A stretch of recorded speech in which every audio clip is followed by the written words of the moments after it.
ధర్మ రక్షణ సభకు ఈరోజు హైకోర్టు అనుమతించింది. ఇది మొదటి ధర్మ విజయం.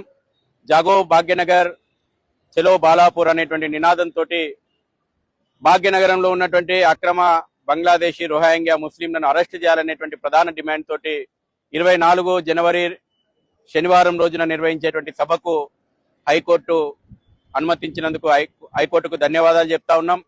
అదేవిధంగా ధర్మం పక్షాన నిలిచి హైకోర్టులో జాతీయ భద్రతా అంశాలను అదేవిధంగా దేశ అంతర్గత ప్రమాదాలను కోర్టు దృష్టికి తీసుకొచ్చినటువంటి సీనియర్ న్యాయవాదులందరికీ కూడా పేరు పేరున ధన్యవాదాలు చెప్తా ఉన్నాం. ఒక బాధాకరమైనటువంటి విషయము, ఇవాళ దేశ అంతర్గత భద్రతను కాపాడాలా, దేశంలో చొరబడ్డటువంటి చొరబాటుదారులను అరెస్ట్ చేయాలి, ఈ దేశ భవిష్యత్తును కాపాడనేటువంటి ఉద్దేశంతో మేము సభ పెడితే ఈ రోజున రిట్ పిటిషన్ ఆర్గ్యుమెంట్స్ సందర్భంగా ఈ రాష్ట్ర ప్రభుత్వం యొక్క వాదనలు ఎంత అప్పీజ్మెంట్ పాలిటిక్స్ కు దారితీస్తున్నాయో అర్థమవుతా ఉన్నాయి. ఇక్కడ ప్రజల యొక్క హక్కులను కాపాడాల్సినటువంటి ప్రభుత్వము, ఇక్కడి ప్రజల యొక్క రక్షణకు గ్యారంటీ ఇవ్వాల్సినటువంటి ప్రభుత్వాలు ఓటు బ్యాంకు రాజకీయాలకు తలొగ్గి ఈ రోజున రోహింగ్యా బంగ్లాదేశీ అక్రమ చొరబాటుదారులకు అండగా నిలుస్తున్నాయంటే పరిస్థితులు ఎంత దిగజారినాయో మనం అర్థం చేసుకోవాలా. సాక్షాత్ ఈ రోజున రాష్ట్ర హైకోర్టు ముందు ఈ రాష్ట్ర ప్రభుత్వం అడ్మిట్ అయింది. బాలాపూర్, కేవలం ఒక బాలాపూర్ లోపల, అంటే మేము సభ నిర్వహించేటువంటి బాలాపూర్ లోపల 8,000 పైచిలకు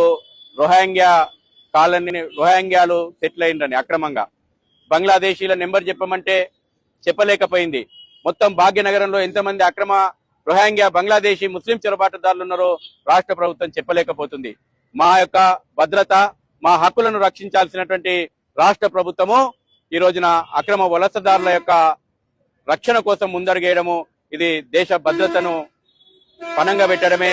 అయినప్పటికీ మా యొక్క సీనియర్ న్యాయవాదులందరూ కూడా సమగ్రమైనటువంటి వాదనలు వినిపించిన తర్వాత మా హక్కులను రక్షిస్తూ ఇక్కడి దేశ భద్రత విషయం లోపల, గంభీరమైనటువంటి విషయం లోపల ప్రజల్లో చైతన్యం రావాల్సినటువంటి అవసరాన్ని దృష్టిలో పెట్టుకుని హైకోర్టు అనుమతిచ్చింది.